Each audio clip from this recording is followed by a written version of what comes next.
Hey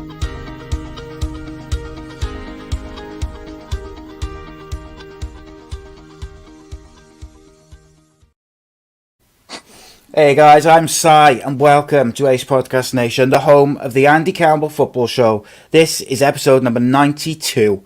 The show is live on YouTube, Facebook and Twitter. Ace Podcast Nation, your home to many great shows and series featuring top guests, expert analysts and more. So give us a follow on social media, subscribe to the YouTube channel, click that bell to get notifications every time we upload or go live. And you can get the audio version to all the usual podcast and radio platforms. And if you want to streamline the experience, then follow at A.C.E Footy Show on all your social media platforms. And just as we do wait for the live chat to fill up on the various platforms, a big thank you to Black Diamond Sports as usual for their support around the show. They're a global sports agency representing sports stars from around the world. For more information about what they do, you can visit their social media pages and of course their website. And today's sponsor, as usual, and very proud to partner up with them, is Bespoke Financial. They specialise in life insurance, critical illness, income protection, mortgages and sports cover. And Dan Ralston of Bespoke Financial is currently giving away a free will with £140 with any new policy which is taken out. So please check him out, give him a call, and don't miss out on this amazing offer. He's been looking after Andy with various policies over the years, and I think it includes critical illness and the injury cover. They're top of their field. Award-winning service, and as I said before, we are really proud to partner with a brand on their level, and we just wouldn't partner with anyone. And a big shout out to them and a big thank you. And I urge everybody to check out what they're doing, check out the services that they provide. But with no further ado, joining me as ever is the goal collector himself, the fox in the box, the speed demon, king of the over 40s, whatever you want to call him, really. The legend of the Millennium Stadium. It is David Jones's favourite son, ex Cardiff City and Middlesbrough striker, Mr. Andy Campbell. Welcome, buddy. Good evening, mate. How are you doing? All right, mate. It's Monday. Isn't it? Yeah, this is perfect. This one's personal. This one is really exciting for me personally because it's I nearly said ex there, but this is a friend, current friend. Was an ex-friend at one point, but I'll go through that later on. Did fall out with him probably for about an hour, and then realised that friendship is bigger than that. Ex-teammate, we had a little bit of fun together as well along the way. So it was you've got a few stories to tell, so it'll be really good, interesting. Indeed. So tonight's guest is former Sunderland legend, also played for England under-21s, York City, Bradford City, and of course the mighty Cardiff City, among many other clubs. It is Mr. Darren Williams, back for a second night in a row on the Ace Podcast Nation. Welcome, Darren. How are you, mate? I'm good, thank you. I'm obviously pleased to be on the show. Obviously, I've seen your broadcasts go out before, and it's been something that obviously I've been wanting to get on, but time's been restricted with what I do. But I'm pleased to be on the show now. Hey, Daz, this will be the second time I've said this in a week, because I said it last Monday that I always get what I want in the end, so I don't know. You know what I mean? Daz has been on my hit list, and I got there in the end. I always seem to do it. It takes me a little bit of time, but good things always come to those who wait, I believe. But no, this is going to be really good, really laid back. As I say, we're doing a bit of work together as well. Me and Darren at Black Diamond Sports with obviously Martin and the guys, and it's, you know what I mean, it's always easy side, isn't it, when you have a personal relationship with people, and it's dead natural, and it's, you know what I mean, loads of fun, and no, I'm really nice excited. Conversation, mate. It's going to be good stuff. It's going to be a blast. It's going to be good stuff. So with that said, we'll say it's going to be good stuff, all nice and friendly and relaxed. Maybe Darren won't feel like that after he gets the Magnificent Seven. We never know. Like to drop a couple of grenades in there now and again. Yeah. But I was very, very nice to Leo Fortune West last week with these. I thought just for a second there, I thought you were going to throw him under the bus, because a few of these are my doing, I think, aren't they? Indeed, yeah, they are. All of them. All the easy ones are from me. But yeah, let's go.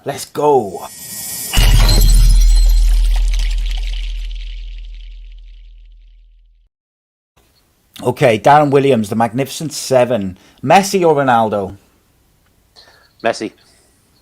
Favourite TV show? Favourite what TV show? Yeah. Oh, Friends. Oof, like that. That's so different again. We haven't had that one. No, that's another new one. Playing or coaching stroke managing? Oh, playing all day long. Angriest teammate with an example? Oh, angriest teammate, Lionel Perez, when he grabbed David James by the throat and pinned him up against the wall in the tunnel. So yeah, very angry teammate. Was that before or after?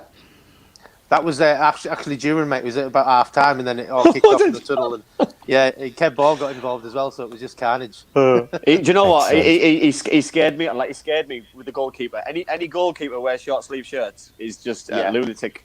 You know what I mean? So absolutely crazy, mate. I'll leave that one there. Yes.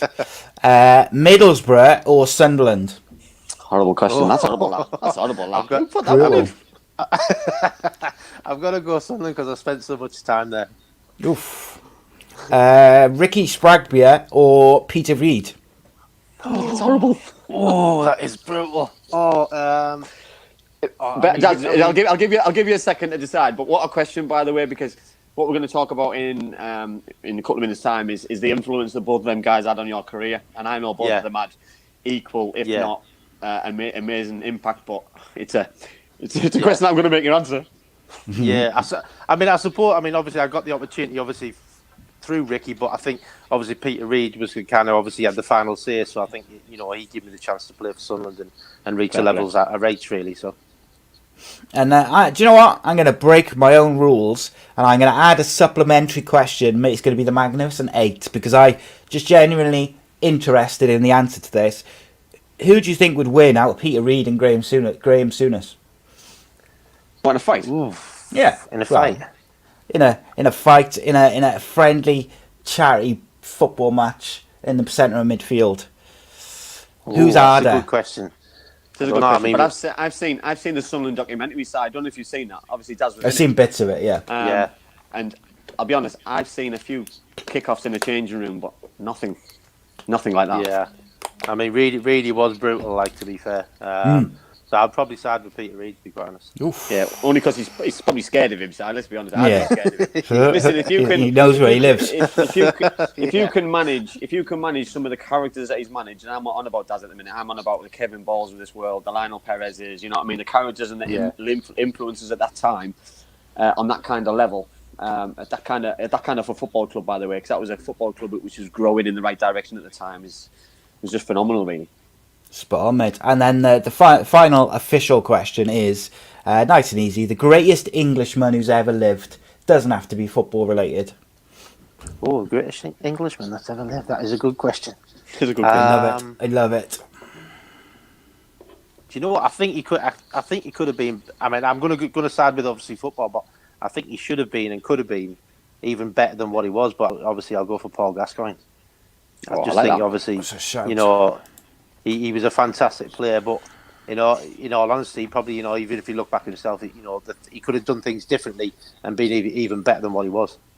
So do you think, Daz, then, if cause obviously I know you were on the show last night about mental health and things, and obviously Gaza fits in that mould in every level, I think, and addiction and things, that if he didn't have the problems that he had, how much of an influence could he have been on other people's football? Could he have been a manager? Could he have been a coach? Could he be something that he's not now within football? I think he could be. Yeah, I think he personally himself, if he'd have gone down the right route, I think he could have. He could have been a manager. He'd have been part of some team in some way, shape, or form. He could have been part of the England setup. Because obviously he was that well thought of, and he's such a fantastic player that unfortunately he ended up going down the wrong route in certain departments, and probably hinders his career in more ways than one. No, I totally agree, because I think obviously I was lucky enough to play with Paul, and I seen him. I wouldn't say I was seeing him at his best, because I think his best was obviously Tottenham was his best, and Newcastle, and then Rangers was phenomenal. But when he came to Middlesbrough, he was still unbelievable, and he still had all the talent, and he still had the attitude. He still wanted to play, wanted to improve people, but then all of a sudden, the issues off the field were coming to a head, and it was such a shame, because you've just said there, he's a world class talent. He was such a character. And totally. I just wish that things had changed a little bit differently for the better, especially with his life. Yeah, Never mind his football. No, exactly. Yeah, totally. Indeed, I can't. We mentioned Ricky Spragbia in those questions there, and I am genuinely interested because a lot of my friends are like diehard United fans.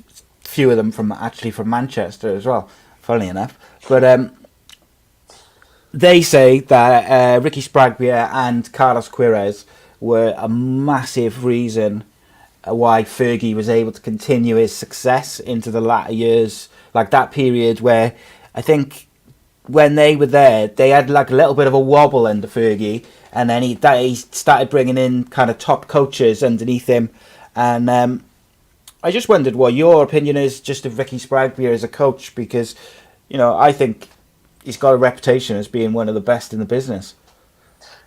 Ricky was fantastic. I mean, he was absolutely brutal as a youth team coach. He was awful to me, especially. But he done that. He done that for a reason. He kept me grounded really more than anything.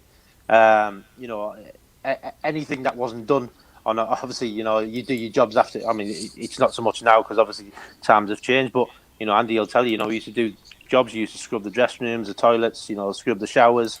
And if any little bit wasn't done, it was down to me. So, he used to come and find me and obviously literally have a go at me. And then I got the opportunity to play, obviously for the first team, and it was Boxing Day. So I've got on the game. We've won convincingly. It's been, a fantastic day for me.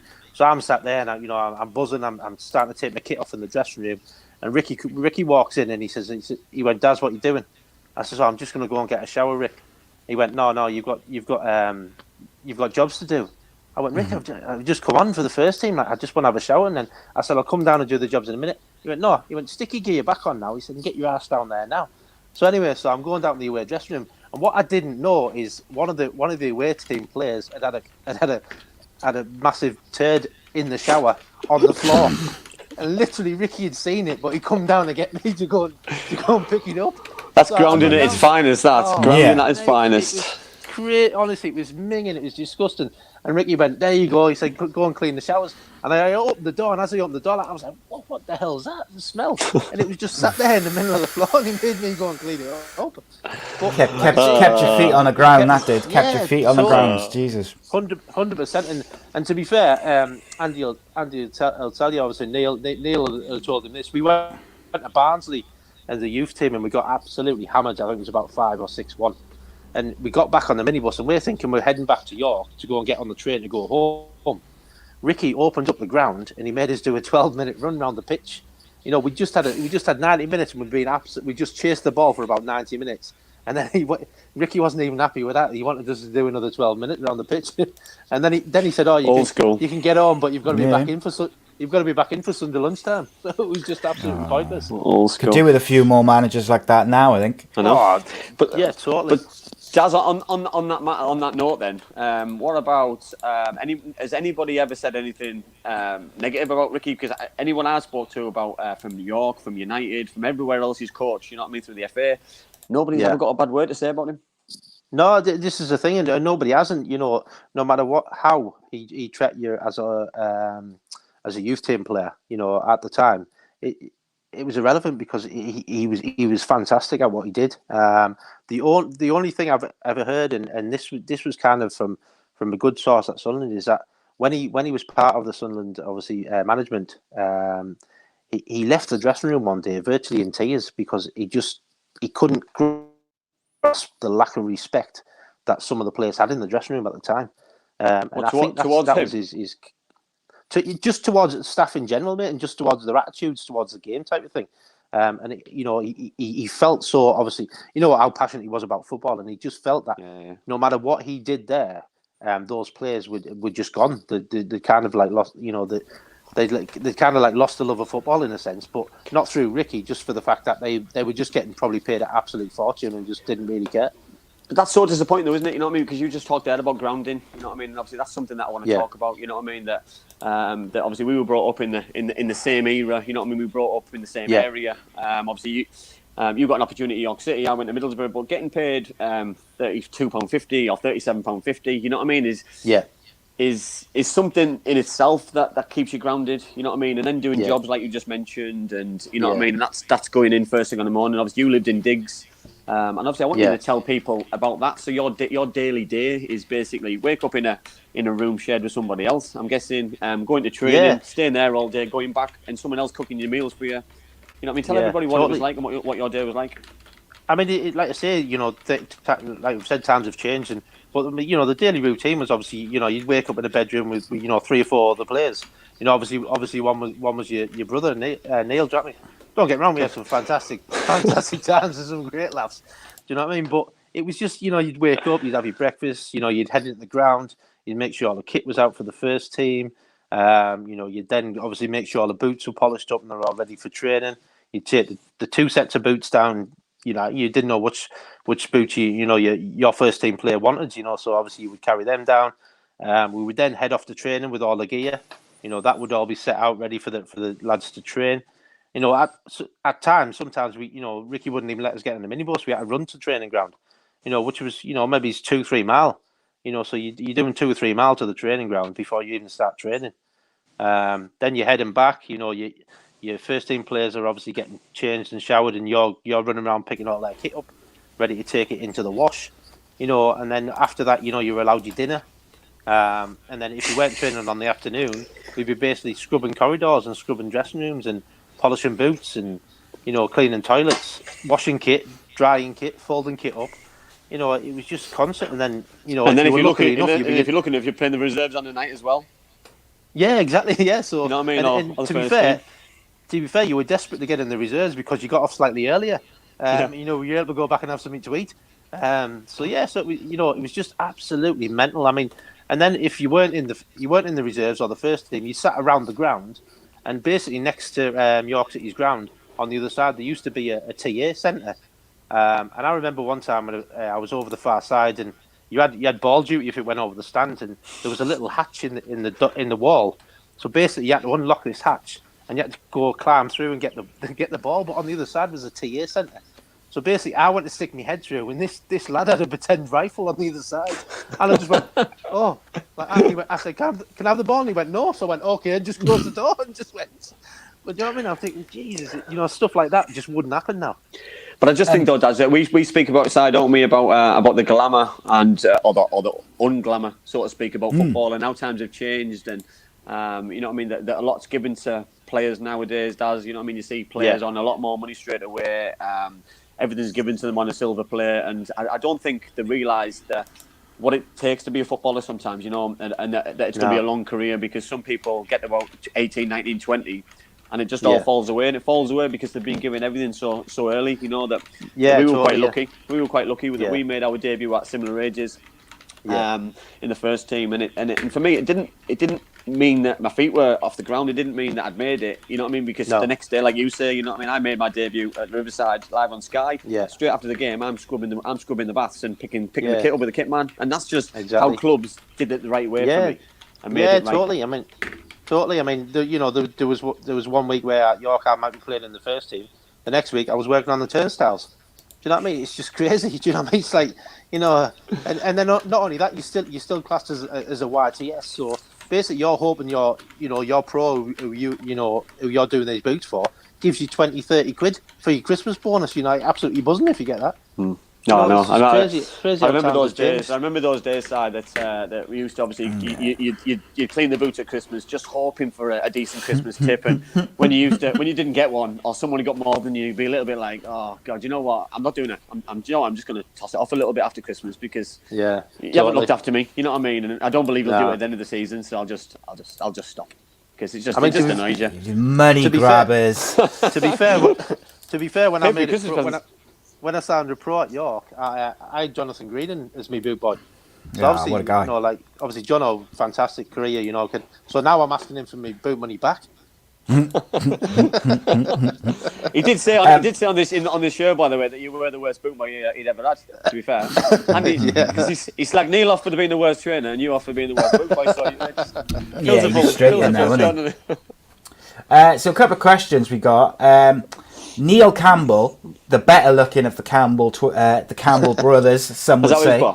Some would say. He says, who is the better teammate, Andy or Neil Campbell? That's horrible. That's a horrible question. No, it gets better now, but we'll let Daz answer that first before we get to the next bit of the question from someone else. Put me in a right predicament here. To be fair, I mean, I kind of lived with Neil. I don't know how he did it. I don't know for 2 years. Do you know what I mean? And we had some fantastic laughs. But again, obviously, when I went to Cardiff, obviously I knew Andy there, and and to be fair, it helped me settle in, really well. So I'd be hard split to split them both. To be quite honest, yeah. Because that's just too young at York to really enjoy himself. Where at Cardiff, really enjoyed it. Yeah, proper. But I think what we'll do is we'll throw that question to Stuart Campbell in the chat, and he can choose which one. And also, then John Kamara says Neil Campbell or Martin Spate. Just to put you on the spot, Is this for a better player? Well, he just says either or. He doesn't specify. Oh. See, I haven't really seen putting him on the spot and tonight to me. Yeah, definitely. If in managing, if you've done football managing, I think we've apart from Daz, me and my brother have all massively questioned birds. I would put Neil for playing because obviously I spent a lot of time with Neil playing, and obviously he was decent. To be fair, used to get on the end of my deliveries. He's different now, mate. I tell you, different now. He doesn't play a lot now. He's normally suspended quite a lot now. Things have changed, mate. I tell you. Yeah. Did Neil have some suspension problems when he was playing? Did he? Was he a bit fiery? Yeah, he grew up to be a right angry man. Yeah, and he gets sent off quite a lot. He's currently. I didn't say that. He just said was he fiery on the pitch. Put it this way: we haven't played football for a while due to obviously lockdown. But he's in the middle of a 3-match ban, which has been going on for about 9 weeks because of lockdown. That's mad. It's never ending 3-match ban. Yeah. So, I don't know how many games he's got left. Martin Mulcaster says get off the fence. Martin Spate says chicken. Get some proper. Get some proper abuse. Some difficult interest. We'll have a proper question now from Mr. Stuart Campbell. He says, "Who was the best player you ever played against?" That's a good question. Yeah, it's a good question because obviously over the years, like Andy, we played against some fantastic players. Thierry Henry, your Beckhams, your Giggs, Patrick Vieira's of the world, Cantona's. Zola, Gianfranco Zola was a fantastic player. Great ability. But I tell you, the one I did generally not struggle against, but I did have a really tough time against was Ole Gunnar Solskjaer. He was so clever in what he did. Super sub. Yeah, he was like the silent assassin. You'd think he was on his shoulder 1 second, and then you look around and he disappeared. It was just like he was like a bit of a magician, really. But great player. Great player. Jazz, you just spoke there about. I think you just named 10 players, and I think you named 9 centre forwards who would probably get in any world class side or any world class nominations. So I don't think you give yourself enough credit, me, at times. That I know I spoke to you in the past, and about your belief in looking back at how well you've done, and you've just named there about the generation of players that you played against. How proud then, looking back, are you of what you achieved and the games that you played in and the success, especially what you had at Sunderland? And we are going to go back to York because there's a few things I want to talk about. But while we're talking about Premier League players, how proud are you that you were mixing it with all those kind of guys? Yeah, you feel honoured to take the field with these guys. Do you know what I mean? That's the thing, and you're probably right. When you look, it's not until you actually really look back on it that you think, do you know, I actually, kind of held me on at times with these guys. These guys were, were top players, and I think, like I say, but then, you kind of don't want to kind of blow your own trumpet or seem to be blowing your own trumpet, But I loved every minute of it. As you will have, mate. It's there's such great times and memories to look back on. I don't think though you realise, or do you, until you retire, until you have a conversation with someone about it and talk to these about these games, these kind of players, and look back and reminisce and look at probably the medals you've won or the trophies you've won or the England caps you've achieved and and the pictures that you've got, and you start really digging deep of what you did achieve. You know that. For example, you know what I mean. You look what Sunderland achieved. You know what I mean. Going to the new stadium at Roker Park. Some of the cup runs you achieved in. You know what I mean. The finishing the highest Premier League finish that Sunderland have ever had. You know, this is whilst you were there. You know what I mean. And you were a stalwart at the back. You know what I mean. Yes, you played all over, and yes, you probably annoyed you at times, mixing about and playing right back, centre half, centre field, playing all over the place, but. That for me is a compliment in itself that Peter and the coaching staff had that much belief in you. So how did that then feel if a manager had that much belief in you? Oh God, it was it was unbelievable, mate. To be quite honest, you know, at times when you got injured, and you've got the manager, coming into the physio's room and saying, how long are you going to be out? We could do with you back in and this, that, and the other, And obviously, I went through, a situation where, kind of like, obviously, I lost my dad, and I kind of missed quite a few games, but I had Peter Reid or Bobby Saxon on the phone saying, when you're back, when are you coming back in? And and for me at the time I wasn't right, I wasn't in the right place, and I didn't want to let the team down. So basically, I was probably off longer than what I wanted to be. But it's such an honour, obviously, to have people like that who wanting you in the side, and and having the respect and the think to actually play you, ahead of, because obviously sometimes you're playing ahead of players that you think, well, he's a very good player, because obviously you don't look at yourself in the same type of way. No, I totally agree, and I think sometimes it's things like this and a show like this and times that I look back and I've done some research over the last couple of days and what you've achieved is phenomenal. The amount of games that you played and coming through the route and the way that you did. You know what I mean? And I'm going to go back to York in a second, but you just said something there that I just want to pick up on. And you mentioned your dad, and you mentioned so I'll look at family first and foremost. So how important was family first and foremost coming through football? Because obviously your brothers played a big part in your life, and obviously I know your mum. You know what I mean? I live I live near around the corner from her twice basically, because she moved around the Martin area. So how important was family for you moving forward, growing up, and in football? Yeah, it was massive, mate. I mean, obviously, you need your family's backing. Do you know what I mean? Because obviously they're the guys who are going to get you to the training, or going to get you to the games, and and back you all the way, really. We went through a lot of times at school where you know what you want to be personally, but obviously your teachers are like do this, do that, and and you kind of not rebelling, but you kind of I know what I want to do. This is the avenue I want to go down, and. So, your family are there to back you and obviously try and support you as much as they can. And, obviously you appreciate that, as we've done in the past. And, when obviously you make the heights, or you make it as a pro, you generally, try and help your family out as much as you can. And, and make them part of it as well, because obviously, they've spent many years trying to get you in, along the path you want to go on. So, why don't they enjoy it with you? Well, I said this as well, Si, because I said, if it wasn't for my mum and dad, I couldn't have travelled to play for Martin, because you play for games all over the TGFA, and then you go and sign for York or Middlesbrough, that you games every Sunday, here, then everywhere, from your Hull to Sheffield Wednesday, and then to home games and training. And if it wasn't for parents and people who looked after you, you know what I mean, that you could never be in the position what you were in. You were never given, everything wasn't given to you. You know what I mean? That your mum and dad worked hard to give you everything what they had, and I'm so appreciative, because lifestyle and what people have is just amazing. It's absolutely fantastic.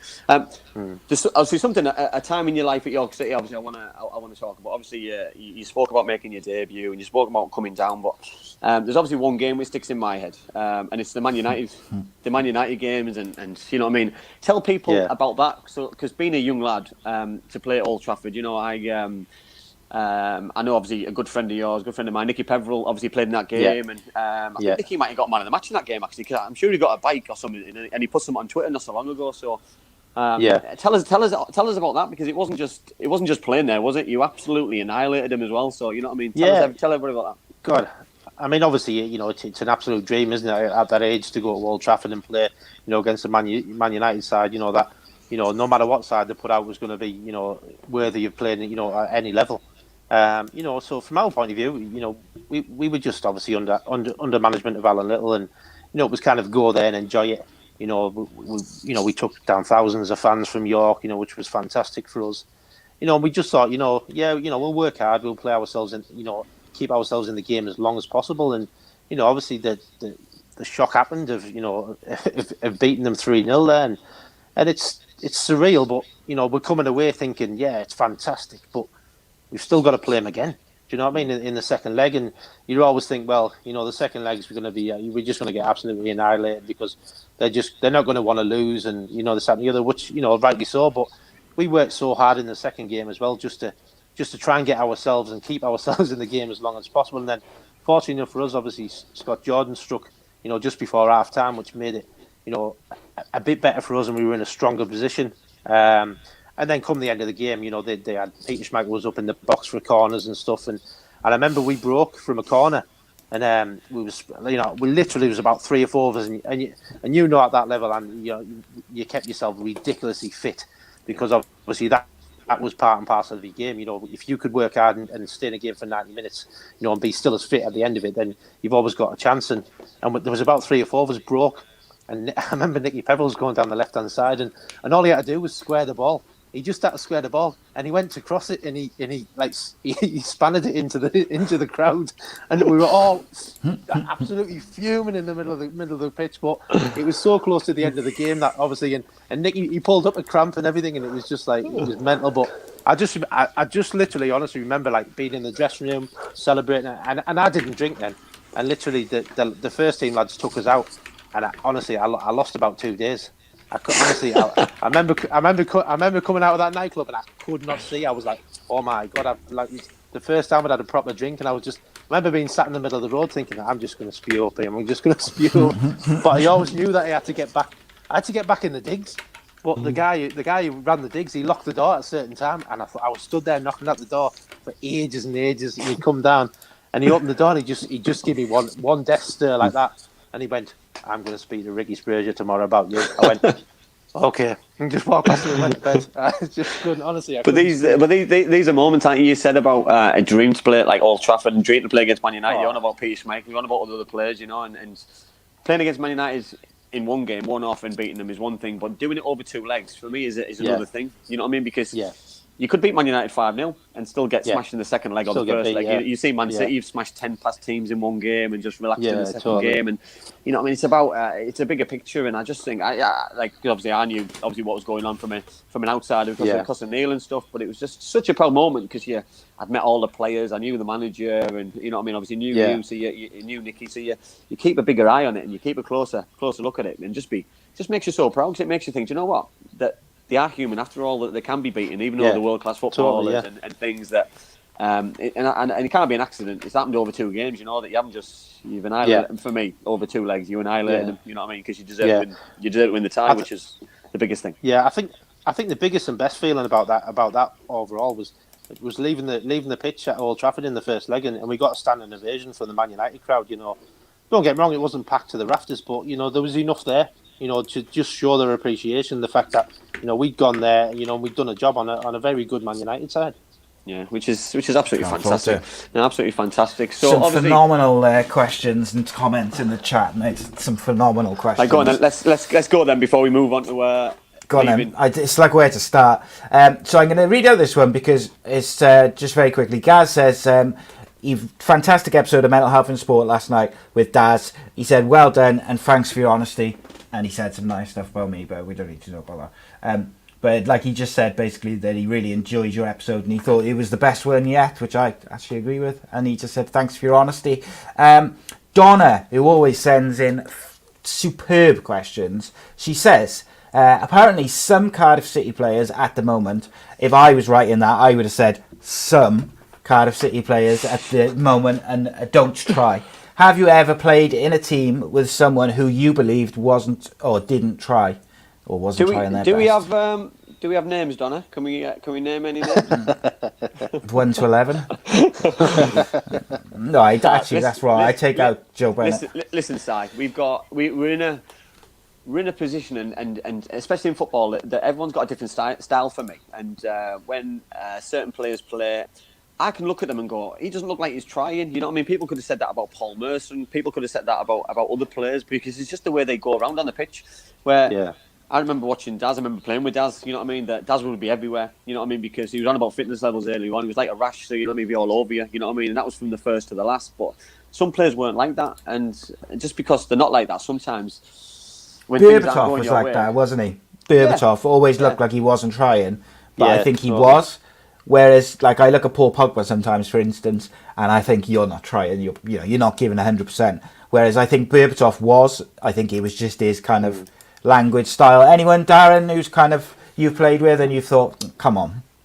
No, well, I mean, Nicky Summerby. I mean, Nicky Summerby, for instance.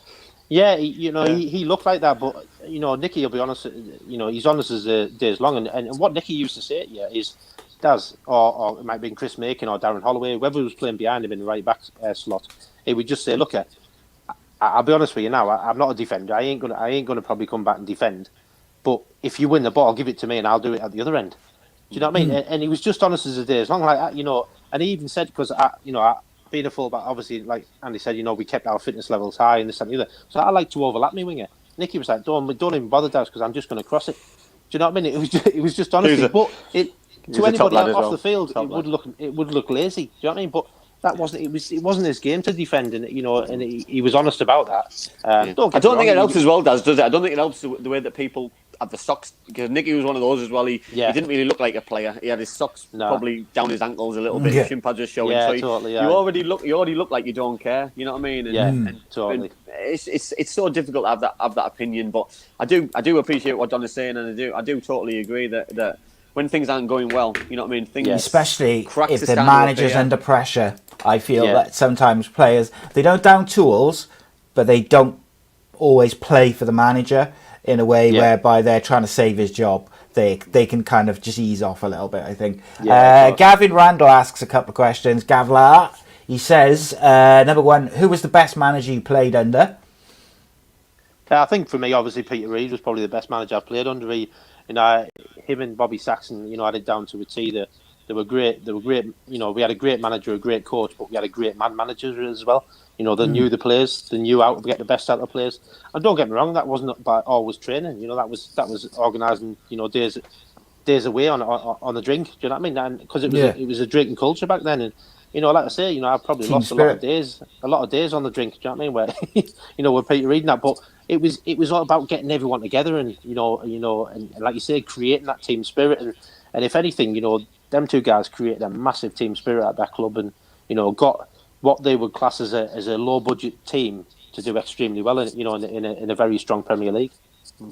But like Dad said there, though, Si, that I wouldn't use the word they overachieved, but they did really well with the players that they had. You know what I mean? That's not being disrespectful to the players, but that comes with team spirit. It comes with morale. It comes with doing the right things at the right time. And they knew when to play hard, but they knew when to party hard. You know what I mean? And the same as, and I'll use the same example was Brian Robson at Middlesbrough. That I know Reedy and Robbo are best mates on and off the pitch, and their culture on and off the pitch was the same mentality. You know what I mean? That they would give everything on the pitch, and then when they're off the pitch, they'd do exactly what they wanted, and the players and the teams would do exactly what they were told to do, because it worked. Totally. It worked at the time. And would they struggle now in 2020?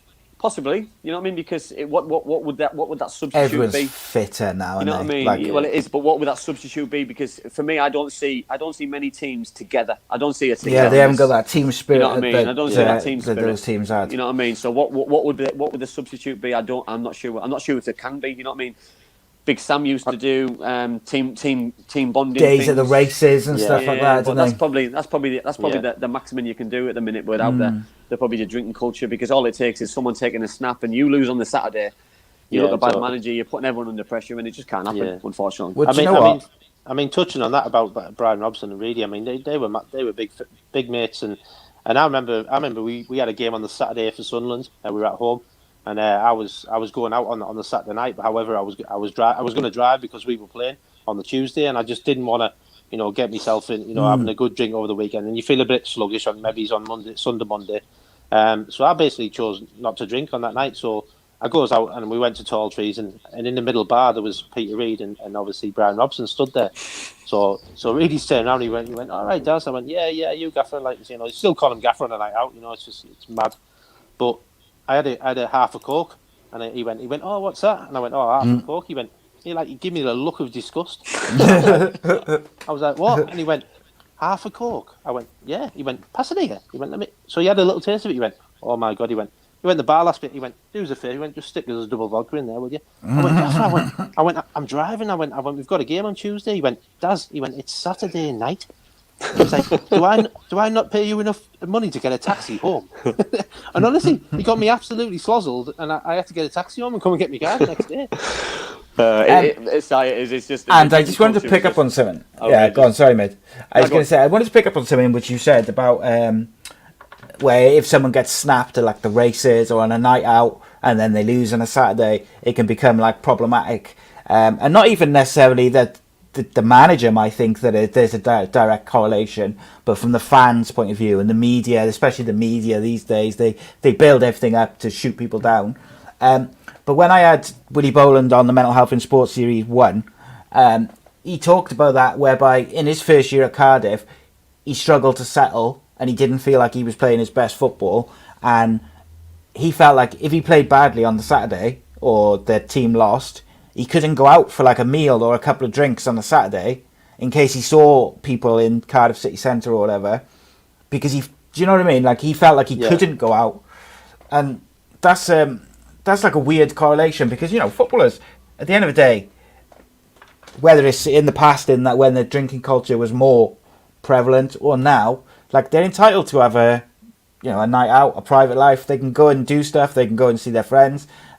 If it doesn't affect their job, just as anybody else, whether you're a footballer or not, as long as your social life doesn't affect your job, I think then it's you're just entitled to it, aren't you? I think it's just being professional at that though, and that's having the supporters' beliefs and the supporters having their backs a little bit, because there's nothing worse than seeing a player after you've just been tonked, rubbing it in the face, laughing and joking. You know what I mean? That you can do anything. You get a bad reputation. You know what I mean? Yeah. And let's be honest, we all know Willie really well, and Willie's made up for that, by the way. So don't worry about that. 100%, mate. He was every time. Gavin also asked, who's the best player you've played with? I think you answered that one earlier, didn't you? With Zola and a couple. No, of that was others. against. That was against. No, right. was So who's the best one you played with? I think the best. I mean, obviously, I formed a really good partnership with Jody Craddock, which was just thrown together. Really, again, it was Peter Reid, Bobby Saxon, pulled us after training one day, just basically said, "All right, Daz, we're going to play you centre half." I mean, Jody was a centre half anyway. Daz, we're going to play you centre half, and I was like, "All right, okay." And he was like, "When's the last time you played there?" I said, "It was about 10, I think." So just laughed about it, and he said, "All right, okay, well, we're going to try you there," and I was like, "All right, okay." So, but because these guys give you this opportunity, to be, at Sunderland and this that, and the other, you just like, right, yeah, I'll go with it, and it worked extremely well. But the one player, I just, he had great feet. He was fantastic, Claudio Reyna. We played at Old Trafford. Underrated player, man. Totally against Keenan Scholes. And we got beat 2-1 in the end, but I mean, honestly, I'm not just saying this. I mean, Claudio played centre midfield, and obviously I did a lot of the legwork, and he was just unbelievable on the ball. And to be fair, when we come off, some of the United guys are saying like, you have absolutely kind of ran the show in there, today, and even some of the Sunderland fans on the way back, which is massive for a young player, to hear that. But Claudio Reyna was something special. I mean, he had great feet, and he was such a nice lad as well. And to be fair, in his time at Sunderland, scored some great goals as well. No, he did as well. To be fair, you could have had a long list there, Si. You know what I mean? For me, yeah. One about your Kevin Phillips, your Al Quinns. You know what I mean? Your Geordies. You know what I mean? Listen, I think there was a lot of underrated players out there. You know what I mean? The two wide men at the time for me at Sunderland. You know what I mean? They created just an unbelievable amount of chances for people. You know what I mean? And they probably didn't get the praise that they deserve sometimes. You know what I mean? All the squad. Because I think they were. They're like this. They were like under the radar a little bit, and I think that's why they've achieved quite a lot, because the way it was. Yeah, that team was a bit like on their day they could beat anyone, but then the next week they could struggle. They were a bit like up and down, but on talent wise, it was really good, strong team. Geraint Cole says, Darren, am I right in believing you were about to sign for the mighty Cardiff City permanently after a year's loan period, but Andy's adopted father, Dave Jones, stopped it?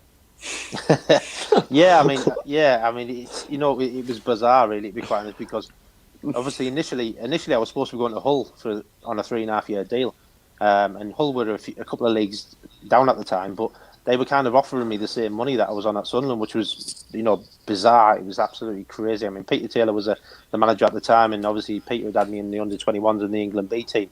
So it was fantastic for me, but I had a so-called not a very good agent at the time, let's say, and he kind of like messed the deal up for me completely.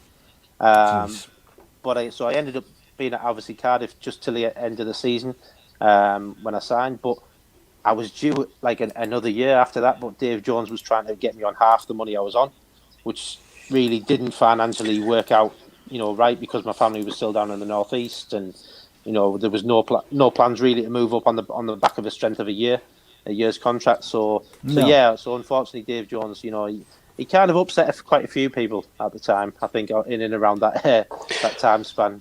So in a nutshell, he's a prick. That's all we're saying. That's all we're saying. It's basically listen.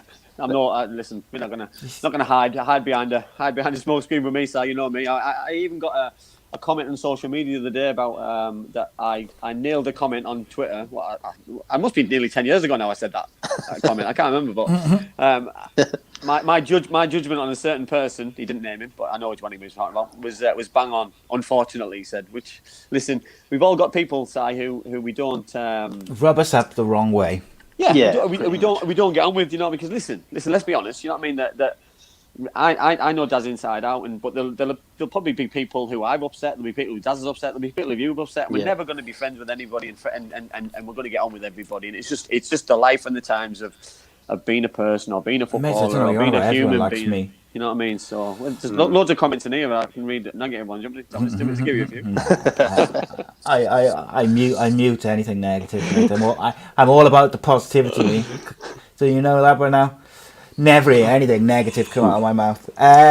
What else we got? Let's have a quick look then before we move on to something else. I'm going to just pick a random one. My favourite question every week. Gaz Cubbins says, who is the biggest knobhead you've met in football? We've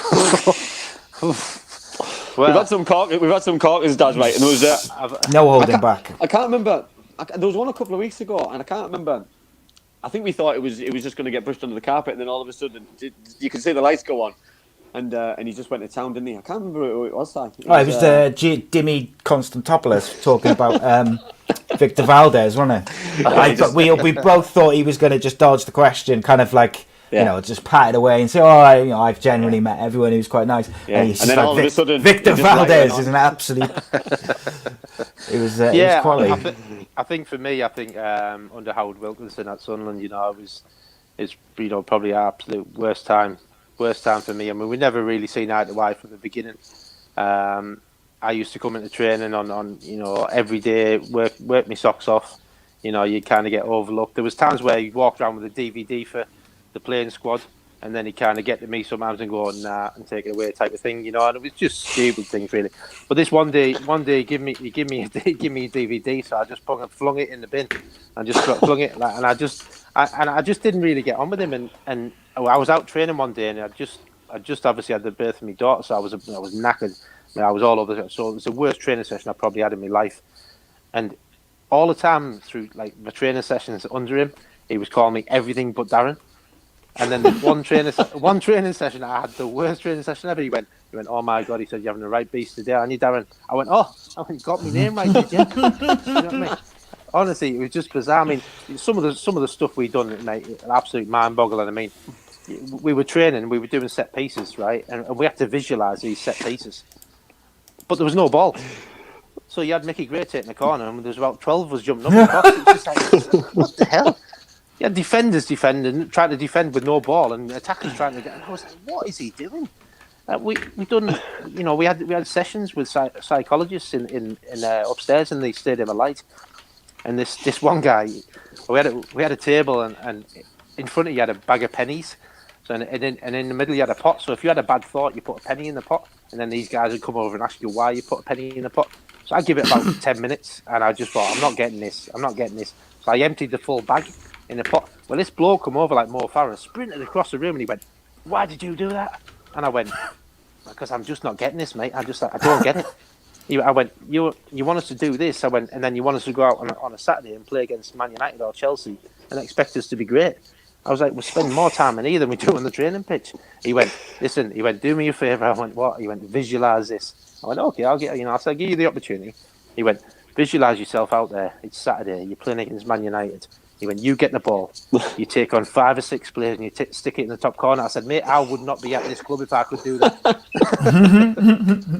It's funny, that as you're talking about psychologists, because I remember when Steve McLaren came in, it's obviously Steve Brown came in as his coach, and Bill Bezic came in as his psychologist. We all had one-on-ones with him, which was interesting. I like Bill as a person. I really liked him.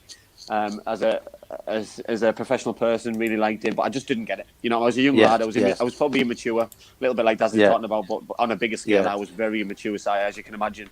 So I was in a room with Bill, and just me and Bill. I don't know if he was videoing it or anything. Probably was, knowing my luck. But he told me to shut my eyes, and he's told me to visualize and imagine I'm something, and he wanted me to visualize being in the green, and he meant by being in the green and being in a happy place, and not to go in the amber, and certainly not go in the red. And I just burst into just a massive laughter. Every time he said going to the green, it was like I was just getting tickled by somebody, and I just couldn't stop laughing. I was extremely immature, and I remember going down to the training ground the next morning, because that was an afternoon after training. I've gone down to the training ground next morning and walked down the big path, ready to train, and the manager's gone down there. And he got to me, he went, "Oh, you can train over there on your own." I'm thinking, yeah. And that was it. And that was and if that game over then, isn't it? And to be fair, I was ready for a move anyway, but that just it was the final nail in the coffin, and it was just one of them things, if someone else is. But listen, it's me own silly fault for laughing, but I just didn't get it. I was when football was the thing what saved me. You know what I mean? And football was the thing what got me in a good place. You know what I mean? And sitting and talking about some things sometimes at the time, I think you've got to have a lot of maturity. You've got to be in the right frame of mind to do that. You know what I mean? Or you've got to be in a place to want that help. And at the time, I was very happy with football. Football was being very, very good to me at the time, and I was in a good place. So I just didn't get it. Yeah, spot on, mate. I just want to address something quickly. Garen says, got to get Dave Jones on here. We are trying through various people and stuff, and we are trying to get kind of like an invitation to him. Kind of struggling to get his contact details. It's an open offer, though. He's welcome to come on, and we'll have a good old debate and discussion. We will have a right giggle, and it won't be personal. Yeah. I'd like to think it will be a laugh more than anything. Spot on. Listen, mate. I would love him to turn around to me and just call me a prick, because I am, and I know I am, and I know I probably was. But at the end of the day, football's a business. I know that now, and things what gets said now are in jest a little bit, and it's nothing personal, and it is what it is. Listen, he's had an honest opinions. Career. He's been a great manager. He did a great job at City. But also, I'd like to think that I did a great job at City for the time I was there, and you know what I mean. I think sometimes we need to give each other credit and just listen. Whatever's happened in the past has happened, but we can still have a little bit of fun along the way about it. Absolutely, mate. So I've just got to nip out a minute, but I'm going to leave you. I'll leave you with this one, and there you go. Right. So this is obviously something that I want to talk about, Daz. So obviously, signed for Sunderland. Obviously, you know what I mean. For me, I never got the opportunity to play against Middlesbrough, which I'm not sure is a good thing or a bad thing. But obviously, you got an opportunity to play against your hometown club at the Riverside. Yeah. First of all, taking obviously what happened out of the equation, what was it like to play at your hometown club and play at the Riverside? What was it? What was the feeling like every time you did it? Yeah. I mean, it was fantastic. I mean, you come back to obviously where you're from, and your family's obviously Middlesbrough through and through type of thing. It's a little bit strange, obviously, because you're playing against them, and it's a little bit weird in that sense. But I suppose, obviously, a proud moment to come back and actually showcase yourself on, against your hometown. And was it always a dream, Daz? Was it always a dream to come back to play? Because obviously you didn't get the opportunity to play for them. But so was it always a dream and an aspiration to play against them? Yeah, I think so. Yeah, I think it was always a dream to come back and like you say, play against you. And obviously, obviously yourself, you were there. Obviously, a couple of Craig Ignat, and people are. So obviously, you had friends in the game. Obviously, and it's nice to come back and get the opportunity, because, like you say, if you don't play for that club, you're not generally gonna just turn out at the Riverside, and play a game really. So and it was nice to be obviously a competitive game as well.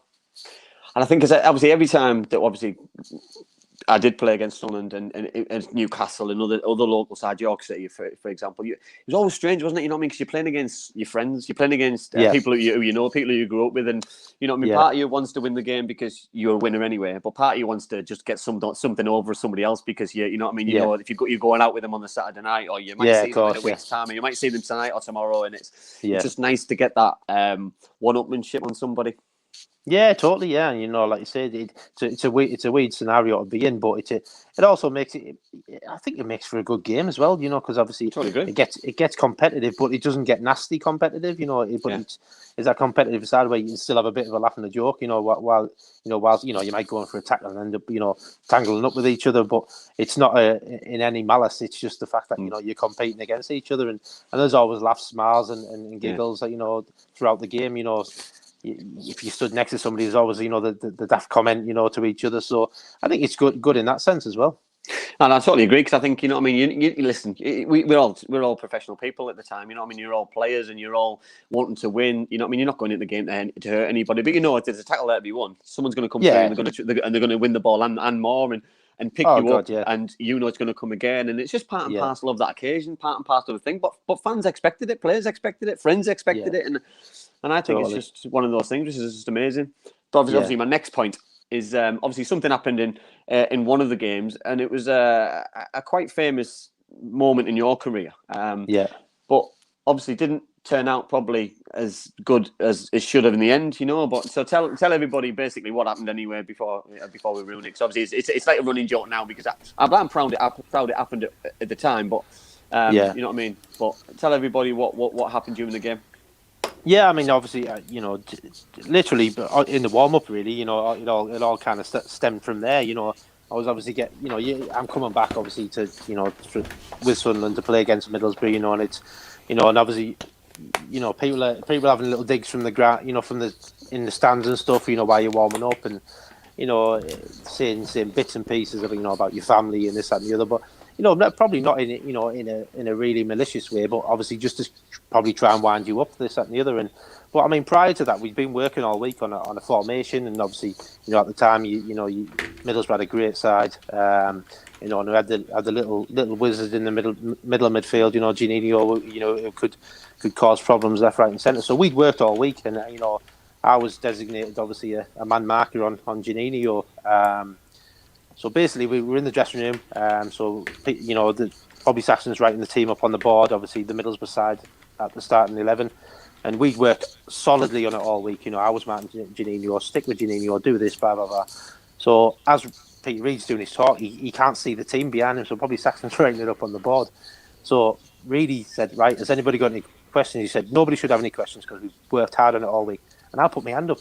And he went, "For fuck's sake, Dad." He went, "What's your question?" I went, "So, I'm marking Janino." He went, "Yeah." I said, "So, do you want me to sit next to him on the bench, or shall I just stay on the pitch?" Because obviously he was on the bench, and really turned around, looked at the thing, and he went, "Oh, for God's sake!" It's just like that. So really, in a sense, that kind of created a situation where I had nobody to mark. Right. So I got pushed into the box for the set piece, and basically, obviously, leading up to that, obviously, the Chris Waddle crossed it. Obviously, I've got on the end of it and scored a header. But then I don't celebrate. I don't score every week, so I don't know what to do. So I'm thinking, I've got loads of stick. I've got loads of stick all warm ups. So I thought, so I stuck my hands behind my ears. And probably in the long and short of it, when you think back, you think that's probably not the best thing to do. Bearing in mind you live in Middlesbrough. I know, but you say that, and I've obviously spoke to you about this. I spoke to other people about it, and you've just probably hit the nail on the head for me that you didn't score as many goals as you wanted to score. So you scored a goal in a huge game. It was a huge game at the time. It's a local derby. Derbies don't get any bigger than that. And basically it's turned out to be the winning goal as well. So to score the winning goal in a local derby like that. I don't know. If you didn't celebrate, you'd have got stick off the thousands of fans who stood behind the other goal. So you can't really win from anybody because I just find it outrageous really that people if you'd have played for Middlesbrough and you're a Middlesbrough. Yeah, I don't know. I'm playing probably devil's advocate here, but I just think it's looking back, and it's all those years ago. Basically that was long story short, that was the goal what relegated Middlesbrough. Brutal. Yeah, well, brutal from the Middlesbrough boy. Well, exactly. But if Daz didn't score it, someone else would have scored it.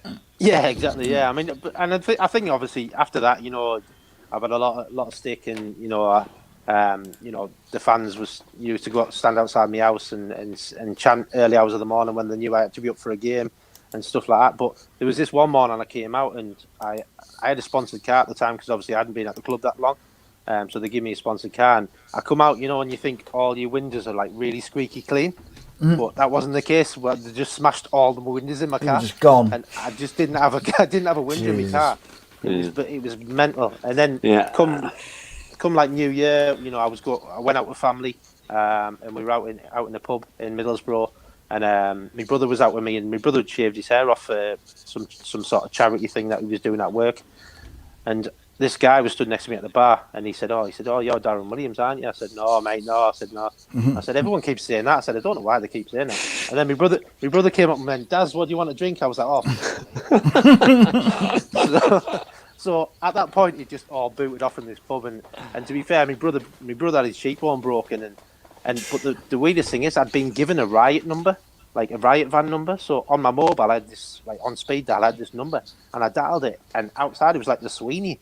There was just cop vans and all sorts all over the place, and they come in for me and took me outside, and I was like what? And then they said, "Right, we're going to take you back inside, and you're going to pick out the bloke." I went, "I'm not like." I was like, "No way am I going back in there." I said, "No, we'll take you in. You'll just pick him out." I went, "No," I said, "I don't want to do that." You're right. You just put yourself in a worse position. Do you know what And I mean? and this is the thing, Si, you know what I mean, that we're talking about. You know what I mean, like we laugh and we joke, and every time the goal is so many years to the day, and I put it on social media, and me and Daz have a little bit of fun about it. That's how serious people took it at the time, because you know what I mean, it's just a game, and you know what I mean, and there's always some who take it that bit too personally. I know we're disappointed that we lose games, and or we get relegated, and we something happens in big occasions, but end of the day, it's just a game, and I wanted to win that game more than anybody, and I wanted the club to stay up more than anybody, because that football club could have won the Premier League in 3 years if Brian Dobson had got the players that he wanted to get, what was rumoured to be coming. So, you know what I mean? It's just one of those things, and if anyone was going to score that goal, I'm pleased that my friend had done it. So it was a bittersweet moment, really, for me. Yeah, totally. Yeah. One of them, innit? Steve Owens asks, he says, "Daz, what are you doing Saturday mornings? We have a problem with defensive discipline at Middlesbrough over 40s. He's top lad, Stevie. Stevie's a top lad. Daz obviously is growing up with Stevie as well, so knows Stevie really well. And obviously, moving on, Daz, I'd like to talk to you about, because I know obviously your time, and you've only going to do another 15 minutes or so. I want to talk about your time as a manager, because I've got some questions from obviously a good friend of yours. Somebody who was at the club at Whitby Town when you were there. Obviously, long story short, wasn't it that you got offered the job as a joint manager with Davy Campbell? Once obviously the manager had left. So basically, Paul Connolly has asked, is Darren looking for a return to management? And if so, what level or what kind of project are you looking at? Yeah, I mean, obviously I love my time at Whitby, it was great. I love managing, at that level. I mean, obviously, generally, you want to try and be, in a professional club, managing or coaching at some point throughout your career. But yeah, from the level of Whitby, it was fantastic. It was some great games. We had obviously great players, obviously, including yourself, Andy, and and the team that we built, kind of at Whitby, was fantastic. And we probably underachieved for where we were really and where we finished. But I loved it. I just think, I am chomping at the bit to get back in, but I want to get back in at the right club really, because I've done it at a couple of other clubs and it just hasn't felt right and just hasn't been right. Because sometimes people tell you kind of what you want to hear until you get into the job, and then obviously tell you can't do that now. So I want to be in at the right level in the right club. So is that what you tried to instill at Whitby? Was that like a professionalism and that professional attitude towards the staff and towards the players, so everybody was pushing in the same direction? Yeah, pretty much. And I think obviously, first and foremost, I think we needed to try and look professional. Because I think when we first went there, there was not a lot of gear. There wasn't the training kits and the and the tracksuits and stuff like that we managed to do and managed to get, obviously with the help of obviously everybody at the club.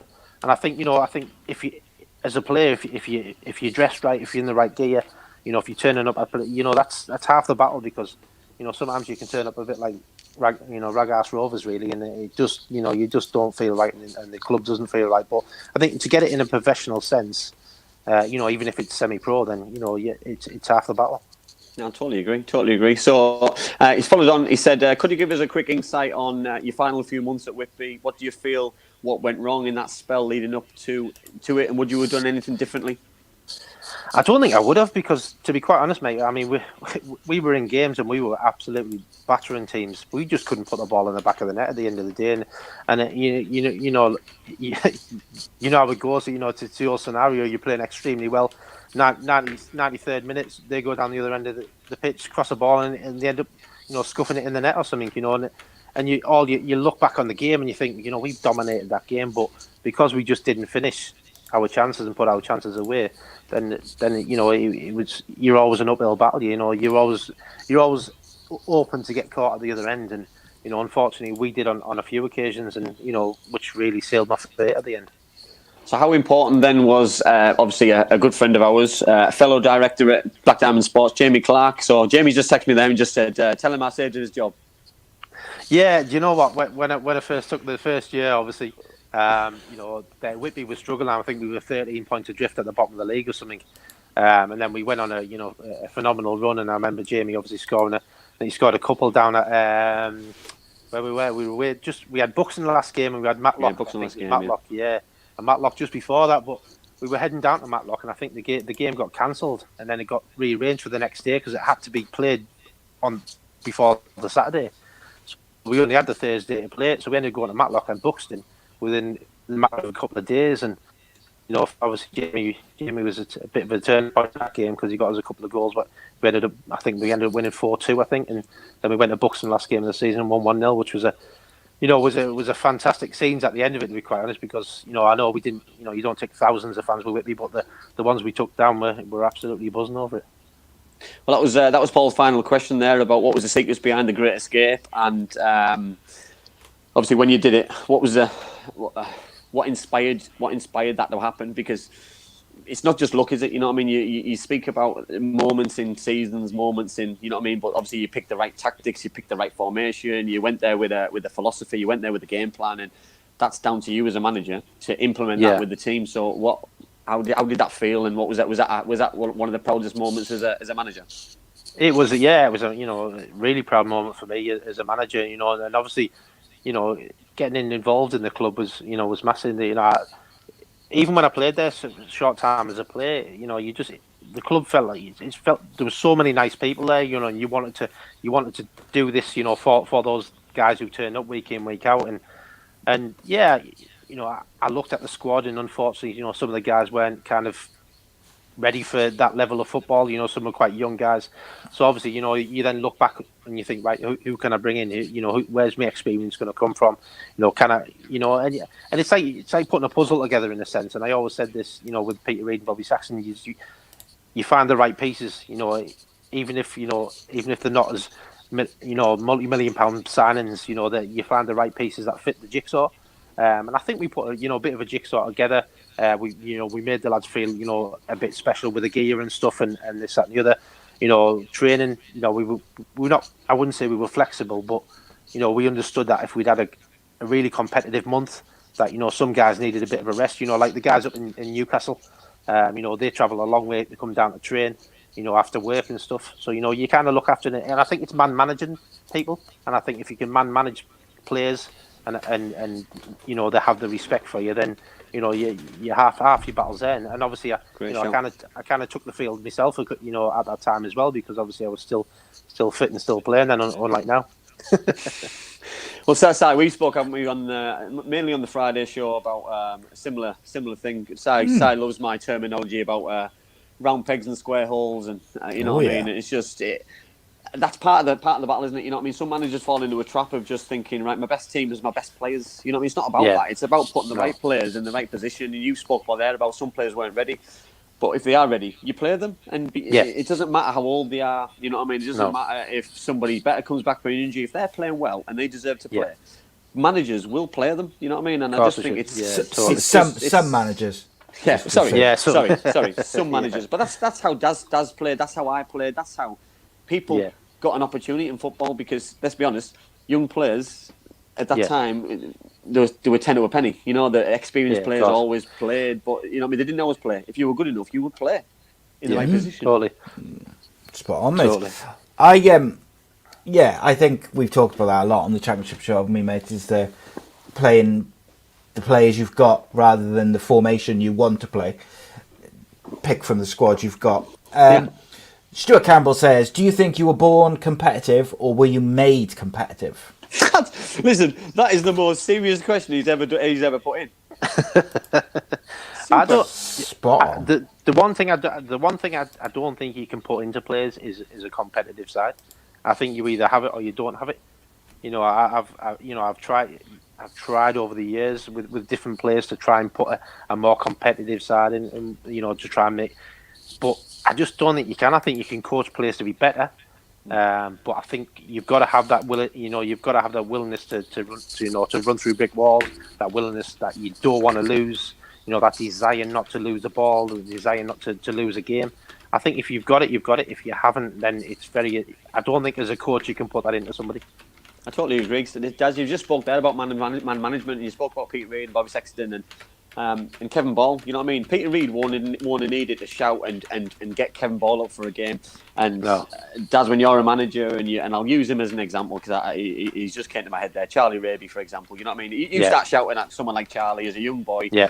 He's going to crumble and he won't want to play. You know what I mean? You've got to put your arms on certain people, and you've got to be nicey because man management is the key of football. And it's the key of football at all levels. Yes, professional managers get to do it on a 7-day-a-week basis. 365 days a year, but when you're a semi-professional football manager, you get less time, but you've still got to do it to the T. And if you're not careful, you'll lose a player because people will just go and leave and go somewhere else on a drop of a hat and leave you in a right mess. Totally. I think good managers suss out the players. Like Andy says, suss out the players who you need to give a cuddle, suss out the players that you know you can absolutely railroad. You know, and if you manage which is your fun, players, by the way. It's fun. That's fun as well. That's... Yeah, totally. But if you do that, you know, it's a great part of the job. Yeah, I agree. Fact is, just footballers are no different to other human beings in every job and every industry. Everybody's different. Everybody needs to be motivated in a different way, looked after in a different way. They respond to different things. And I think the most successful managers over time are the ones who can adapt to different personalities.